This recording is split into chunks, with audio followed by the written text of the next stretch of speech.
Now we enter a short phase where each may ask a question of the other, perhaps of clarification or expansion, perhaps a bit of creative thinking, because somebody might have heard a twist or a wrinkle that hadn't been heard before. So we'll continue on in this phase with Matt asking the first question, and then the father will answer, and then the father will ask a question, and we may peter out at that point and go to closing. We'll see how thick this gets. We want to make sure there's just as much time for individuals in the audience to ask questions as possible, because, I mean, we could go talk about this over beer, but I can't take everybody for a beer. And I'm fine with your extra 30 seconds since I interrupted you for a joke, which reminded me that I forgot the joke about me being on the dark side of the podium. Oh, yeah. At the beginning. And the irony of him being on the far left. Yeah, and I'm on the far left. That isn't either. I have a number of potential questions, but I think the one that I want to ask, it may be really easy for you to address, is you briefly mentioned, and I know you didn't hammer on this, so I'm not pushing it, the idea of the atheist ties to eugenics and genocide and things like that. Yeah. And you made a point. I mean, we could have a long discussion about that, about if these things aren't necessarily tied to atheism. But you mentioned that they're corrected from the outside. Yeah. Now, I don't know, because we haven't talked, but slavery in the United States was supported by the Christian church, by Christian teachings, by biblical passages that explicitly say who you can enslave, how you can treat them, that they are in fact your property to be passed down. This entry into Christendom, the Jewish tradition essentially, is such that it supported slavery. Now, I don't know what your take is on whether that slavery, because you did something that confused me, because you went near a moral relativistic argument that what was wrong yesterday might not be wrong today. So I'm curious about your take on slavery. Was it once right? Was this God authorizing slavery? Was it right and became wrong?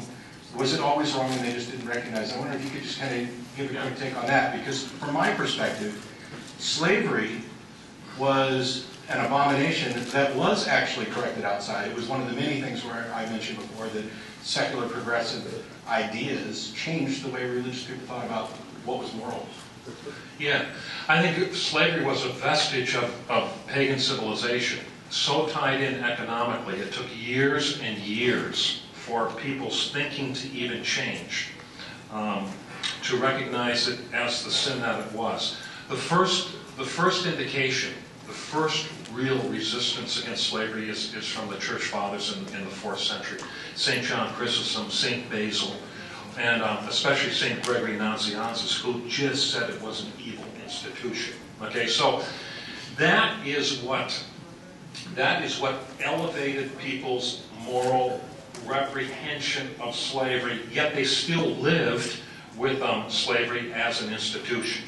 Okay, it took another, well, you know, we had the Civil War, but I think slavery probably really ended with the Civil Rights Movement. Let's say that in the 60s. Okay, that's when the institution of slavery, at least in the West, really ended. I would say, see, I agree with you that a lot of morality is discerned in confronting the difficulties of human life. Okay.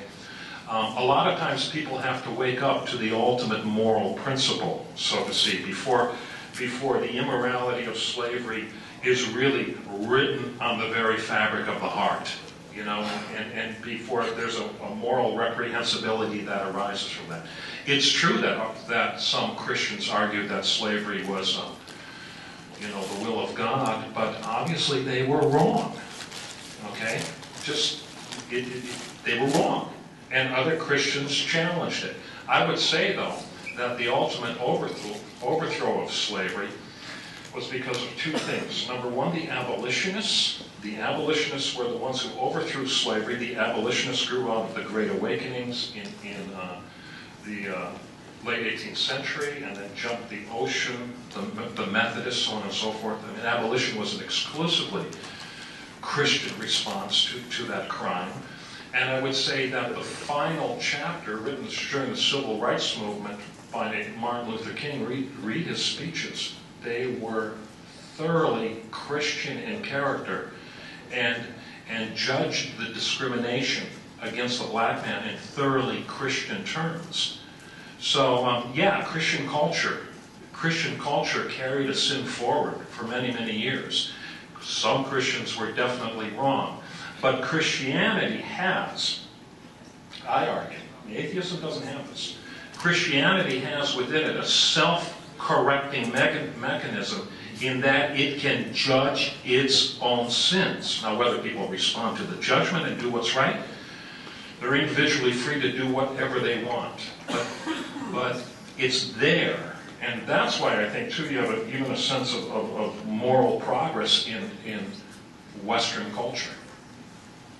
I don't want to keep going. Did I go over? Oh, that was a marvelous answer. Oh. And now, fairness, you have an opportunity to make a question of some sort of math, and then we'll proceed to final closing. Okay. I think, I've read the New Atheists. I'm not that impressed with them. I think they're more polemical than anything else. And I was telling Matt, he didn't quite get this, so I'm going to talk about this for just a second. I think because we live in a post-Christian age, postmodern age, I think we also live in a post-polemical age. Polemics work when you share the same presuppositions. But we're in an age now where we operate from different presuppositions. Okay, so what I look for is what I call authenticity. And what I mean by authenticity, I go back to the existentialists who I love. I love the French existentialists. And I'll tell you why I love them. Because they recovered something from classical Christian culture that was lost, especially on the killing fields of World War I.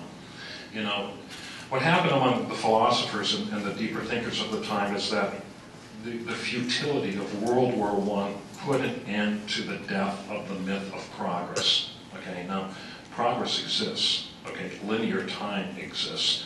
Things have a beginning and an end. They didn't have in the pagan world. They do in the Christian world because the Western world redefined its conceptions according to the narrative of Genesis and not the narrative of the pagans. So what happened here, especially with the rise of materialism again, is that people had such faith in the natural human potential for progress that when World War I happened, they were hit with the sheer absurdity of the death of a generation of their best young men. And Europe collapsed exhausted. And out of that exhaustion arose the existentialists, and they say, we have to find our way back to meaning. And what they said was this. They said, man posits his own humanity through his moral actions. I love that, and I'll tell you why. Because they grasp, on a very secular level, but nevertheless true, that man's own sense of self as human and morality were closely related. And so, see, I really get into the story and I forgot my point. Because I love that period. Where was I going with this? I don't know, it was a question. Yeah, I know where I was going with this. I saw you and I knew it. I respect, the truth was, I really respect an authentic search for that which is true, even if a person denies God while he's doing it. Because if truth is a separate category, I'm making a speech here, but I'm going to finish it. If truth is a separate category of existence, you're going to end up there if your search is one search, not math, but one search is authentic. Okay? So, I forgot my point, I'm real sorry. But I get excited about World War I. So I get excited about the French existentialists that, and I got to say, Matt, what's going through my mind is I think your search is that. I really do believe it's that because you're not willing to dismiss the objection so easily. Here's my question that came back to me. Gotcha. How do you deal with the fact that atheism as a philosophy, not you, Matt, atheism as a philosophy doesn't possess that self-corrective mechanism? Well, first of all, my response is that atheism, as I view it, isn't in fact a philosophy. It's not a worldview. It's not an ideology. It's a single position on a single issue. And then everything else that I happen to believe is something else. My atheism is a result of the fact that I have not been presented with any God concept that has been supported by sufficient evidence for me to believe it. I am a rational individual. I will change my mind based on evidence. This doesn't actually work in this case, but in many cases when I'm talking to somebody and we're having an actually heated argument, which we're not, I'll point out that of the two of us, I'm the only one who's demonstrated he can change his mind in a major way. I mean, not about like what you want for dinner. My atheism is largely irrelevant. My disbelief in the God propositions is largely irrelevant. What I am, what I do believe, is what's relevant. The type of things that I care about, the values that I have, my search for truth, wherever it is, and the criteria by which I'll accept propositions. That's what's important, which is why I'm a skeptic and a critical thinker and a methodological naturalist as opposed to necessarily a philosophical naturalist, although there's potential there as well. And so, as an end to kind of answering your question, in that I don't hold atheism as a philosophy. My philosophical positions, I don't even know if they fit in a category. In some cases, I'm a secular humanist. In some cases, I'm a materialist. In some cases, I'm a naturalist. I don't know that there's necessarily one category for me. But I do know that what I attempt to do, when I have callers calling to the show, I don't define God and then tell them what I don't believe in. That would be crazy. I want them to tell me whatever it is, whether it's God or reptilian aliens who are trying to take over the planet. Tell me whatever it is that you believe and why you believe it. The why is important because I want to believe as many true things and as few false things as possible. Now there must be, in order for this to be viable at all, a method that provides the most reliable results at discerning this truth, at coming to as many true answers and as few false answers as possible. As near as I can tell, reason, the skeptical application of critical thinking, the evaluation of evidence with respect to standards, is the single most demonstrably reliable path to truth. In conversations with other people, it would, will identify different presuppositions, but in many cases, they'll simply make an appeal to faith, which can have no leverage with me, because there's no reliable path to truth there.